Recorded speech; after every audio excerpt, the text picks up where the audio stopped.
Okay, with Joan's book, Joan Woodruff's book, Polar Bear in the Kitchen, I liked the fact that it was suspenseful. It kind of had me lingering there for a while. In certain chapters I just couldn't put down. It was like, what's going to happen next? What's going to happen next? There was some comedy. I really enjoyed the neighbors that lived near her, near Myra Whitehawk. And they kind of helped her with what was going on with this guy that was wanted for murdering this woman.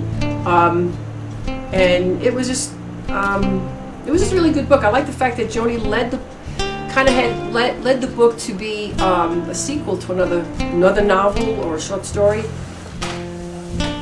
My favorite part of the book was, or my favorite thing about the book was the spirits. They were introduced in a very friendly way. They were not scary. They were not there to do any kind of harm to anybody. They were not there to avenge anything. And they were friendly. And I liked that.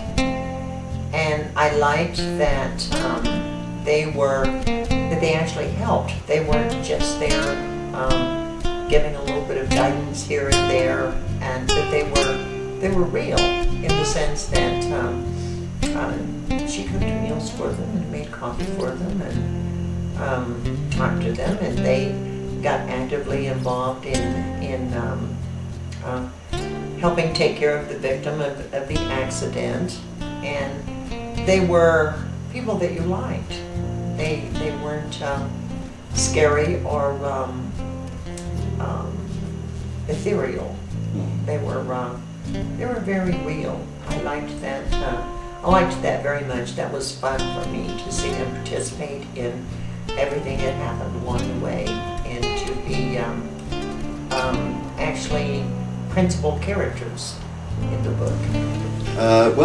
Joni's book, Polar Bears in the Kitchen, is I think probably the third or fourth book of hers I've read, and I just get more and more excited as each book reveals itself, because it can be seen on many different levels. I mean, it's a great detective yarn for a start. You learn a lot about American Indian mythology and also American reality as well. And, but the thing that really struck me about it was the pure feeling of familiarity. It's not just simply because I live in New Mexico, but it's a feeling of familiarity with the kind of mise-en-scene that she produces, where you can't quite tell. She does explain it sometimes, but you can't quite tell who's real and who's a ghost, who's transcendent, and if they're transcendent, where do they come from? Are they reincarnates? Are they entities who are just hanging around? Do they come from deeper places? Now that's interesting because my whole life is basically involved in looking at non-human intelligences. So I really caught onto this examination, if you like, of how easy it is, how easy and familiar it is. It's not something to freak out about, acknowledging the presence of the dead or the ghosts surround us, because ghosts obviously surround us all the time. Thank God we can't see them most of the time. Okay, so that then matched into something else which fascinated me, which is that some years ago I knew that I had at least one incarnation as a Zuni, and of course to find myself in the Zuni area was absolutely fascinating.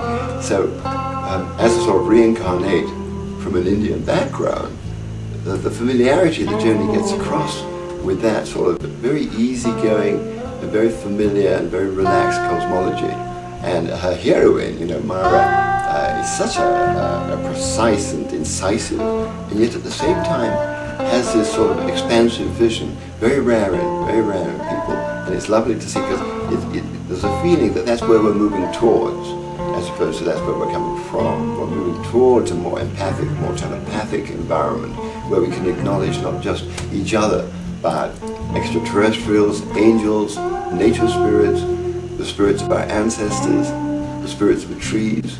All this becomes part of our life as opposed to this little narrow focused thing that we call everyday life. So I thank Joni for that. It's a wonderful book. I recommend it to